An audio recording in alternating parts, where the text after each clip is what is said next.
Okay. Right here Yes. is the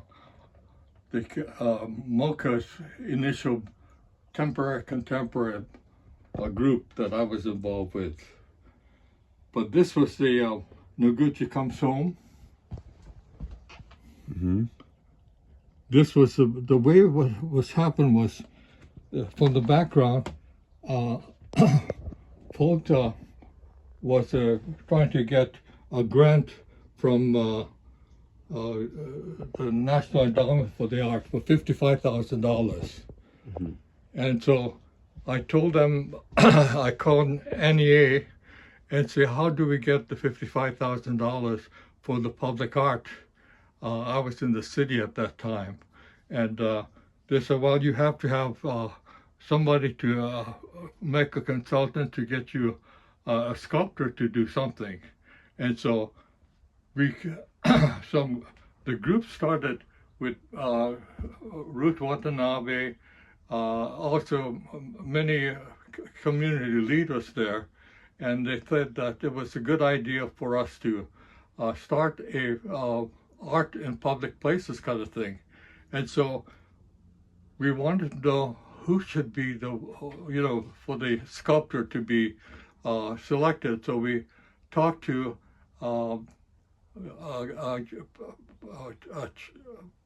president of in La Jolla, Lefty Adler. He was the, I guess, head of the museum there.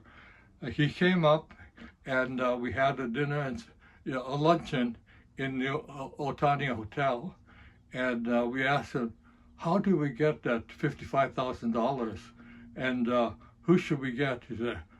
So he said, you should get Isamu Noguchi. And the people there wondered whether, where is Isamu located? And then we found out that he was in New York.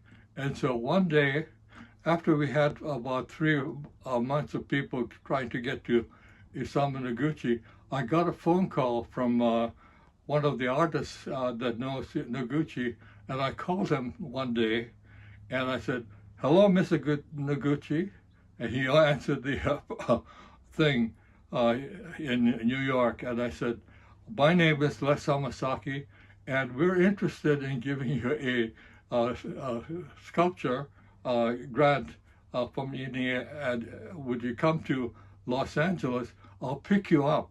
At that time, we didn't have any money in terms of getting people to come over here. He said, by just chance, I'm going to be going to USC to have an honor from Anna Bing Arnold that next year. And maybe you should call that lady that's organizing the whole thing. And so I called her up and said, can we have Isamu Noguchi for a day or two? So you can have them, and you can house them there. And so I called Otani Hotel because I knew the guy there, and he said, there's a famous artist that's coming, Isamu Noguchi. Can you house it in New Otani? He said, okay, And so that started the whole thing. And then we had people from the Community Redevelopment Agency,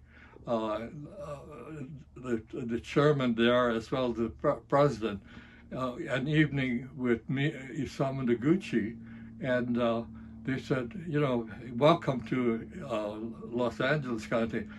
But that was the beginning, and so the next day, I brought Isamu to Little Tokyo and say, this is what we want. There was a center building there, but 2 proposals. One was a theater, that was where the theater was, where the plaza is, and then there's a martial arts building there.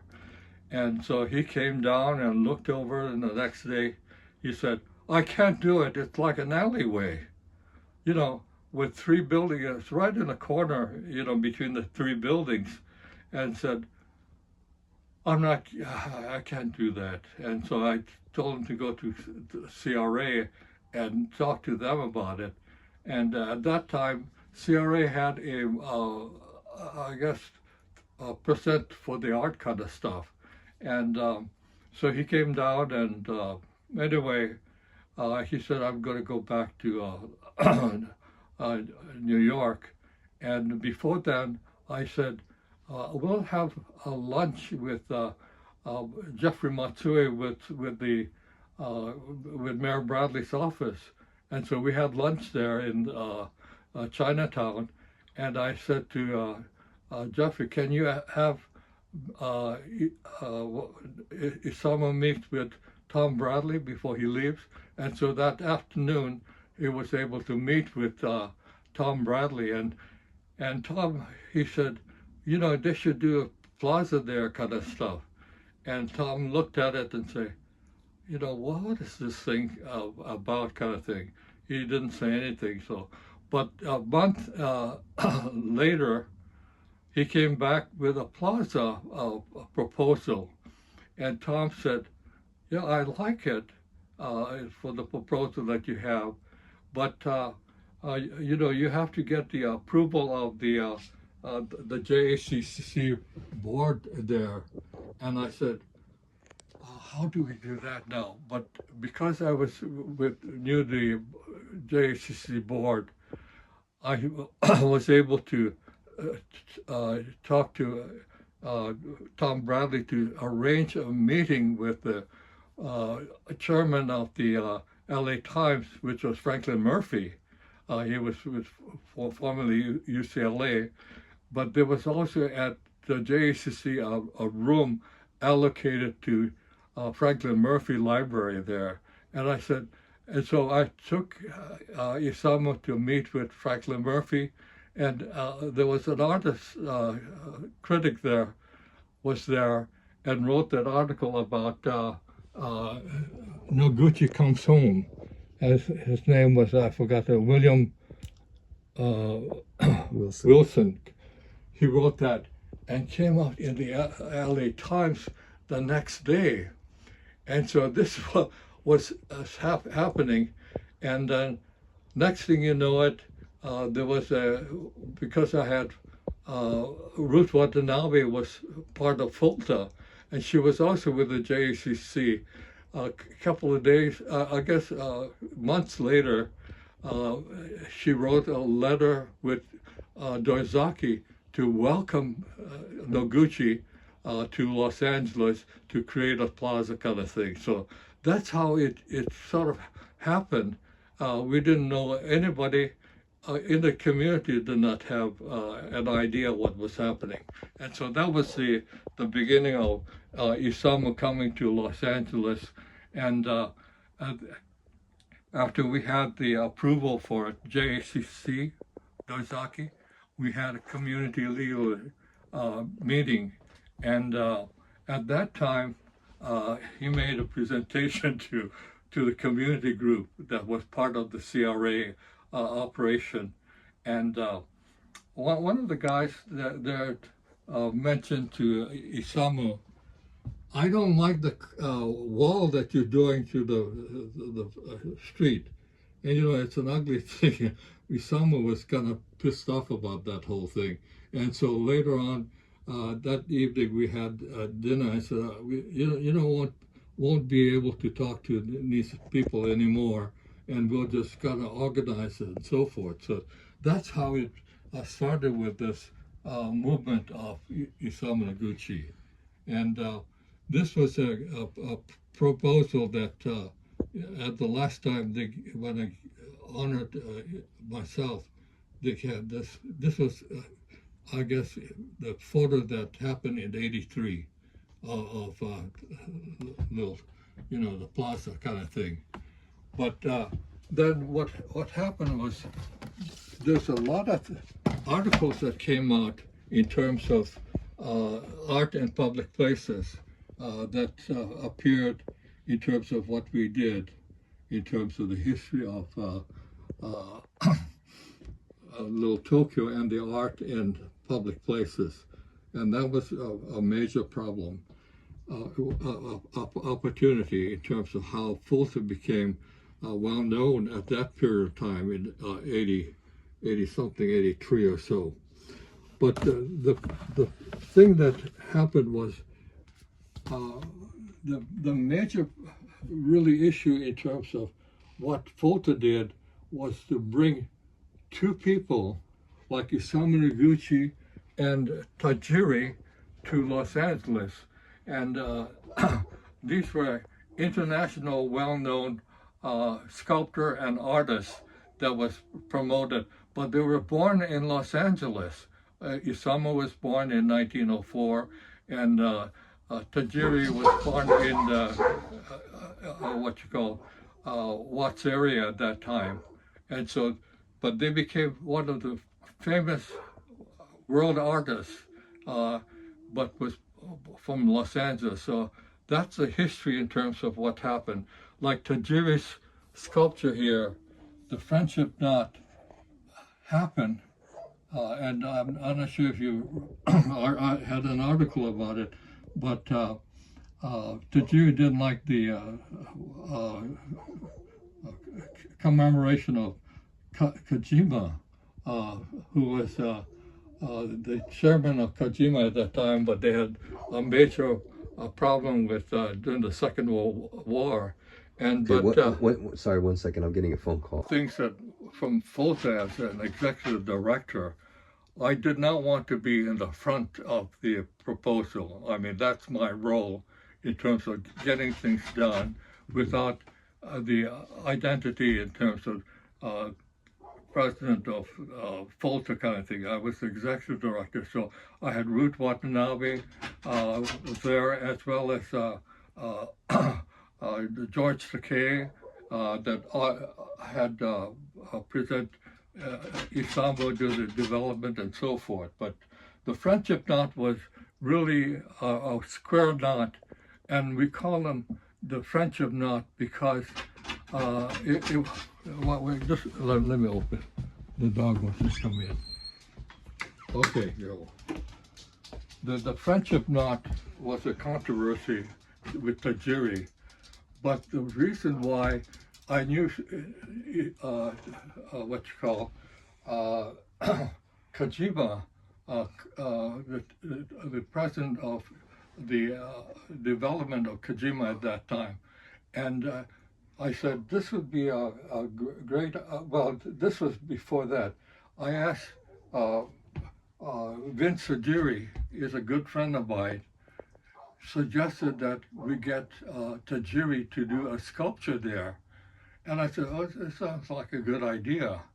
And what happened was, I said, how much is it going to cost? You know, I talked to Vince about it, because he was really also an artist also in terms of with, okay, girls, inside, with anyway, he was famous also. Hey, up there. So, anyway, Vince became a world known in Europe right now, and he gave me a brochure of all the stuff that he's done. And so I have both, you know, the book that Isamu gave me, and he dedicated, you know, he signed this book to me, and it said to last, imagination, energy, and all that stuff, you know, in '79. And so those are two important people that I knew. But aside from that, we did a lot of things in terms of promoting the art in public places. But like I said, the contemporary art was beginning to flourish in Little Tokyo, because Isamu was there, and all of these people that were leaders like Grenstein and so forth came to down to Little Tokyo, and that's how the temporary. We were thinking of Isamu at that time was looking for a place to put all the sculptures. So we said, there's a place that you know, on Central, there's a vacant area that we would like to have your collection there. And at that point, he was thinking about it, and then actually happened in New York. So that's a period of time where all of these leaders promoted the temporary, contemporary art which happened in Little Tokyo because of Isamu Noguchi.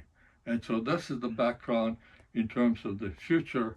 And Tom Bradley was really the key that created the plaza for $1 million. And then the other thing that's very important that you have to realize, and you've been involved with, Azusa Street Mission Foundation. Azusa Street was a multicultural miracle on Azusa Street where the black man came, Pastor William Seymour, created a multicultural congregation called the Pentecostal Movement, and today it's 650 million people, third between the Catholics in the Vatican and in Saudi Arabia, the Muslims. And so when you look at the history of Little Tokyo, this is the more famous place than, I say, what you call, in terms of the areas. And so if you say 600 million people, twice the amount of population of America, that's amazing to be really in Little Tokyo. And so that's an important part of what I see Little Tokyo become. But the point that I'm trying to make is the Japanese Americans are going to disappear in terms of a pure Japanese Americans. They have 1.2 million people out of 330 million people in America. And that most of the kids are intermarrying. And so Little Tokyo is going to be the last vengeance in terms of what about the Japanese American history in terms of what America did. And I'm doing a history in terms of when the Japanese from Hiroshima and Yamaguchi and other things in 1885 came to Hawaii with the King of Hawaii and the Meiji group agreed to have these workers come in. And so from 1885 to 1983, which there was in 1983, Ronald Reagan signed an agreement in terms of the reparation and redress for the Japanese Americans. And so that was an important part of the history of the Japanese Americans that I'm writing about. So those are history that are all part of America and how I've been involved with Noguchi and all this stuff. And we have letters from Noguchi all over the place.